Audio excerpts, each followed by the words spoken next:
Yes, everybody, welcome back to Talking Wolves and welcome back to a brand new match preview. Wolves are travelling to the Etihad to take on Manchester City this weekend. A very tough fixture for Julen Lopetegui and the team. But, we've got to be up for it. We've got to hope that we can get something out of this really tricky game. As always, guys, let me know your thoughts ahead of the match in the comment section down below, and be sure to hit the like button and subscribe to the channel if you haven't already. And please do go and check out our channel partners football prizes with an absolutely huge selection of prizes up for grabs this week. You can enter their prize draw, and there are so many prizes you can get involved with framed and signed shirts up for grabs, so be sure to check that out. A link will be in the description down below. But Wolves will be hoping to build on last weekend's win against West Ham United, which saw us rise out of the relegation zone, and try and get past the disappointment of the FA Cup exit during the week as well. It's a really disappointing, poor performance against Liverpool. Didn't really play our best stuff. And City, although they beat Spurs on Thursday, well, the first point, can Wolves take advantage of that couple of days extra rest? But the first 45 minutes for City was not convincing. Obviously, we'll have the opposition perspective shortly as well, but it doesn't sound like City are at their best at the moment, and Wolves really need to try and take advantage of that. We always look back to that game at the Etihad, Adama Traore scoring a brace, beating Besiktas in Turkey on the Thursday, going to the Etihad, absorbing and soaking up all the pressure that City gave us, and then Adama Traore scoring twice on the breakaway. Wolves now, of course, have got no new fresh injury worries. They've still obviously got the likes of Neto, Chiquinho, Kalajdzic all out injured, but a lot of players coming back into fitness. We've got Diego Costa, who had a few minutes against Liverpool as well, back available. Transfer-wise as well, Gonzalo Guedes has now left the club. He joined Benfica. That was confirmed late last night as well. And Lopetegui commented on it in today's pre-match press conference and said basically he didn't want to be here. He wanted to go, and Wolves obviously wished him the best, but they didn't want players that weren't happy when the club are in the position that they're in. So hopefully that'll give Wolves, one less, maybe I'm being a bit harsh, but one less bad apple to deal with in the squad. Craig Dawson, who is set to join Wolves, won't be part of the squad for Sunday's game. It's been delayed a little bit on the West Ham side, which is, funny. I don't know if it's a coincidence or not, but obviously West Ham trying to delay Wolves from having one of their players for a fairly big game. So he won't be part of the squad for Sunday, but obviously should sign over the weekend or maybe even early next week as well. But we'll do a transfer update video in the next day or so for you guys. So yeah, tricky game. In regards to my predicted lineup, I've gone with a 4-3-3, and I've gone with Jose Sarr, as you would expect, in goal. Still needs a bit of improvement, Sarr. It's been a little bit shaky at times this season, even against Liverpool. Conceding the goal, distribution was a little bit questionable at times as well. Back four, I think Hugo Bueno is going to get the nod once again. Kilman and Collins to keep their place as the centre-backs, and Nelson Semedo, who over the last week or so, the game against West Ham was arguably one of his best in a Wolves shirt. Midfield three, I've gone with Lamina. I think his physical presence in there could be key against Manchester City. Ruben Neves and Mateus Nunes in there as well. And then front three, I've gone with Pedence has got to play. I've gone with Cunha, and I have gone with Hwang Hee-chan once again. But again, the options there, you could start Adama, I think, with a high line and shaky back line of Manchester City. Adama could have a good game. Jimenez seems to be getting, I'm not going to say back to his best, but seems to be getting a lot better over the last week or so as well. So they're all worthy shouts, but I think that hopefully will be the team that we're very close to seeing against Manchester City. So it is going to be a tricky game for Wolves. Very tough game against Pep Guardiola's side, who, like I said, although they won, they'll want a reaction to how poor they played in the first half against Spurs. But we'll move on to the opposition perspective now. I spoke to Jay, who is a Man City content creator, to get his thoughts ahead of the game. So then, Jay, Man City versus Wolves. Looking forward to it again. Obviously, City gave us a bit of a lesson last time at Molineux. But before we get into it, how are you keeping? Yeah, not too bad. Thanks, mate. Thanks for having me on again. Much appreciated. It's all right. We had a quick chat before we kicked off then about your game yesterday and Spurs, which I'm sure we'll talk a little bit more about. But City still, top end of the table, which you'd expect. But I think Arsenal are surprising everyone with how consistent they've been. But how has it been for you since that game against Molineux? I mean, City still grinding out the results, but just don't, since the World Cup, I would say, don't seem to be as convincing as they normally are. No, I would say probably stress more this season than any other season. We have a reliance upon our core members of our squad, and a lot of the important players made it to last 16 and beyond at the World Cup, and they've come back to City and they've just not looked as good. So, Phil Foden, Kyle Walker, João Cancelo, Bernardo Silva, Kevin De Bruyne, etc., etc. These are top class Premier League football players who you'd expect to see in and around the City starting 11. Yet you go and have a look at City's results when we came back after the World Cup. First 2 or 3 games, they were pretty good with playing some good stuff. We introduced these players back into our squad. We dropped points against Everton. We beat a couple of games against Chelsea, and then we continued to rotate the squad. Lost in the Carabao against Southampton. We lost the derby, and we got given a right good scare yesterday against Spurs as well. And this is all down to a bit of rotation and Man City just not seeming to gel. And I'd say that already, even though we're only halfway through the season, I'd say feeling the pressure very much so. And fair dues to Arsenal, who are keeping the consistency right at the top end of the Premier League, and they're going to take some catching, to be honest. Yeah, I mean, they're doing all right at the minute. I think as we speak, 5 points clear with a game in hand on City. It's rare to see City lose a game, let alone two on the bounce. I know they were separate competitions, but I was gutted that we lost in the Carabao Cup. It was the same night you guys got knocked out as well, because City were the only team that sort of, I know Newcastle and Manchester United are good teams, but I felt across 2 legs, Wolves could possibly take them. But City were the one team that would worry me across the 2 legs. Because if they didn't turn up in the one game, they'd turn up in the other one. So I was gutted to see that when we crashed out, you guys were out as well, because I thought we'd have a chance. But you say there, it's been a slow start possibly to the year for City. Yesterday, I didn't catch the game, to be fair, mate, but you needed a bit of a wake-up call at half-time. What changed in that second half for you? Did Pep just shove a rocket up their backsides and actually turned up for a change? So we conceded 2 very late goals in the first half. I think the team talk going into half-time was going to be pretty much keep up the intensity, keep working the ball, stretch the Spurs defence. And when the opportunities come, we need to be clinical in front of goal.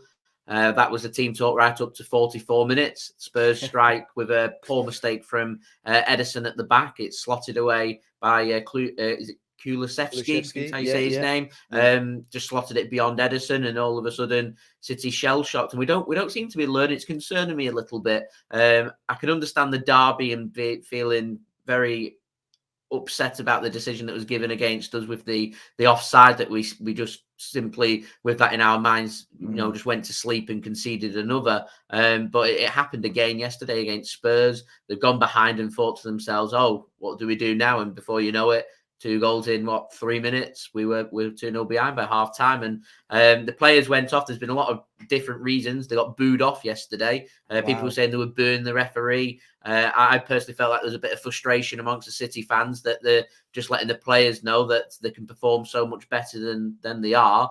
And they need to step it up. And I reckon, as you just said, I think Pep will have gone into the dressing room and just told the players, did you hear that then? The fans have just, for the first time in a long time, have just voiced their opinions about how you are playing, and it's not good enough. City didn't really change much second half. They just came out, fired up, all guns blazing, and thought we're going to go and score goals. And we just brushed out 3 goals in 20 minutes, got the lead back, and went on to win the game.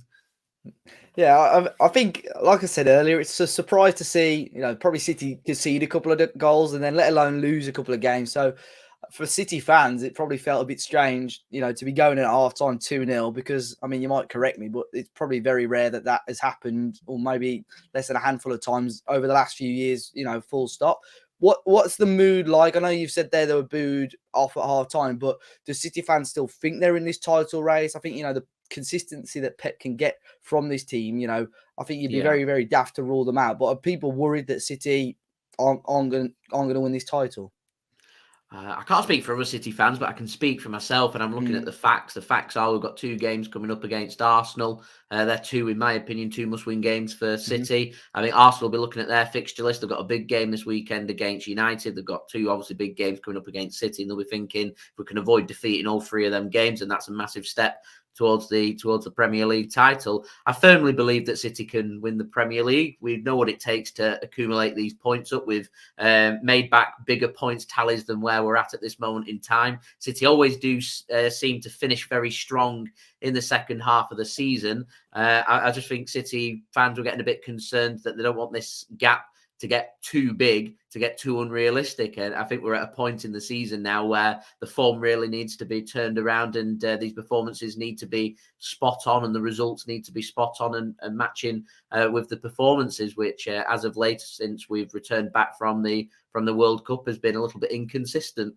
Yeah, I mean, we look down towards the other end of the table. That's where Wolves are at the minute. And you guys, back in September now, gave us, very comfortable win. Obviously, we went down to 10 men after Nathan Collins' karate kick on Grealish. But it was a 3-0 win for you guys. Comfortable game. What are the areas that Wolves need to target? Are there any, have City got any vulnerabilities at the moment? Where are they looking weak? Looking on the outside, and I'm only saying this because I've had João Cancelo in my FPL for a few weeks now. He doesn't seem to be playing. So is that one of the areas that Pep seems to be rotating, those fullbacks? Is that an area that Wolves can maybe target? City are rotating their back four. We've not had a very settled back four all season. I'm not too sure why. There's one or two games where I look at the back four, we keep a clean sheet, we look pretty solid, and I think to myself, right, surely this is where Pep Guardiola now is going to keep this back four for the next game. And then Pep has a genius idea and thinks, do you know what? Let's make 3 or 4 changes to the back line, all change, and all of a sudden City look disjointed. And I think my concern that I have at the back for City is that I don't think we know right now what our strongest back four is. And it sounds remarkable. We've got a young lad, Rico Lewis. He's come in after the World Cup because Kyle Walker and João Cancelo were on holiday after the World Cup. He's come in, put in some impressive performances. Then he was on the bench whilst Cancelo and Walker got game time. He comes back in yesterday in a match against Spurs and held his own. None of the goals were at fault coming down that City right-hand side. They was all coming down from the centre-back and mistakes from the keeper. So I would say Rico Lewis right now would almost be one of the first names on the sheet, which means he's keeping Cancelo and Kyle Walker out of the team. And I certainly think we'll go with a back three. So what it'll see Rico Lewis cut in and sit alongside Rodri in defensive midfield, and you'll see then a pretty stretched back three. I'm not too sure who's going to start, to be honest. I'd expect to see Ruben Diaz, who's just come back, to be starting. Akanji seems to be getting a lot of game time, so I'm wondering if we might see Akanji possibly going through the centre, Ruben Diaz on the right-hand side, and maybe Nathan Ake or Emerick Laporte, who seems to be out of favour for some reason. I don't know why he's not been starting. Not really done anything wrong. Just Ake seems to be getting preferred. But we just keep changing everything, so it looks a bit disjointed. And if I was Wolves, to be honest, I'd be looking at City and the mistakes that get made at the back, and I'd be rubbing my hands thinking, do you know what? We'll have a good pop at this, because you might only create 2 or 3 chances in the game, but you're more than capable of scoring 2 or 3 goals. We played our match against Everton, who are sitting at the wrong end of the table at the moment. They came to the Etihad and took away a 1-1 draw. They did nothing all game. They created literally just one chance. It was a cracking goal, but they did nothing. Just came forward once, scored a goal, and left with a point. So if I'm Wolves, I'd be thinking to myself, you know what? Let's contest this City defence. Balls over the top, pace in there, stretch the team, have some shots at goal, because you're probably going to find a goal if you do that. Yeah, I think we're still the lowest scorers in the Premier League right now. So it would be a miracle if we, had one shot of 1 goal. But you never know. I mean, I always look back. I always think the games. I mean, the last couple of years, you guys have beaten us pretty comfortably at Molineux, but we always seem to give you a half decent game at the Etihad. Even last year, it was very tight, and there was that sort of questionable handball shout, which you guys took advantage of. But I always think about the year we were in the Europa League. We played and beat Besiktas, and then we went to the Etihad, just soaked up all the pressure all game, and then 2 chances at the death. Adama Traore threw on goal and took both chances, and that's the sort of performance I think a lot of fans will want. They wouldn't mind us sitting deep and sort of absorbing the pressure from City, but as long as we can take those opportunities. Are there any Wolves players, Jay, that worry you going into Sunday's game? Podence seems to be in good form. Yeah. Concerns me, particularly with how narrow we can be in midfield. So that there'll be space certainly out wide if you want to go and use it. I personally like to see Kyle Walker start every single game. If he's not going to be at right back, play him as a right-sided centre-back, as a back three, like how England like to use Kyle Walker, just for a bit of pace if someone's going to decide to have a run at us. We've got somebody there that's got the pace to be able to keep up, but he seems to be, again, out of favour. Him, Cancelo, Laporte. I don't know why they're not starting, to be honest. I'm just presuming they're a bit rusty, that Pep's going for some players that are looking maybe a bit fresher and training a bit better. So Podence is a player of concern. I've always liked your midfield. I think you've got a pretty solid midfield. Yeah. So the likes of Ruben Neves always seems to be pinging quality balls over the top. So what he needs to be doing here, I won't rule out he's quality on set pieces as well, isn't he? So I won't rule out honestly 30, 35-yard shots. You get a bit of space, and City are backing off like they do. Have shots is what I would recommend if I was giving some advice to Wolves, because City just don't seem to be making that many saves. And just defensively, at times, they seem a little bit all over the place. Yeah, I think it'll be a really interesting game to see how obviously City, they react to that poor first half. I know they won the game overall, but Pep will probably want a 90 minutes much, much better on Sunday. And obviously Wolves just need anything they can get. So be intrigued to see how we line up. But of course, once again, we have got the Betmate pot up this weekend for the game against City. We're in the Betmate pot for the Prem Sunday double, which is obviously Wolves and City, and it includes Leeds versus Brentford as well. Jay, you're also a partner of Betmate. Your team, I'm not sure if you've got it up, but who have you gone with for this game across the two matches? So I got a choice of 4 players. So I thought to myself, the best chance I've got here of scoring well is going with City's 2 attacking players, both of which scored goals in our game against Spurs. So I've captained Erling Haaland up top, and I've gone with Julian Alvarez. I was debating between him and Riyad Mahrez, and I couldn't decide between which to go for. Mahrez has been in scintillating form, so he's a player that needs to be stopped. But I think Alvarez can be very tricky to stop. He seems to just weave and get into positions. So I've gone with Alvarez and Haaland as my 2 attackers. I had to back City there because I think we're gonna score goals. I'm hoping so anyway. In my midfield, I've gone with Rodri. Seems to always score well for City. He's an excellent ball distributor. He tackles, he intercepts very well. He's just a very fresh, very clean player. So I put him alongside Ruben Neves of Wolves for the game. Again, same reason. I think he'll be there with his interceptions. Ball distribution's perfectly fine. So I'm hoping them 2 players will score pretty well in the middle. I've gone with Ruben Diaz. He should return for this game. So I put him in my team alongside Ben Mee of Brentford, taking on Leeds. I think Brentford are going to beat Leeds. I think it'll be a pretty narrow game. So I've gone with David Raya in goal for Brentford, and Ben Mee at the back for my 2 players from Brentford for the game. And then on the bench, I've just put Leeds keeper, Meslier, and then I've got 3 Wolves players, which is Semedo, Podence, and Traore. I'm not too sure who's going to be starting, whether we're going to see Nelson Semedo starting or not, or Adama, but I went with them anyway.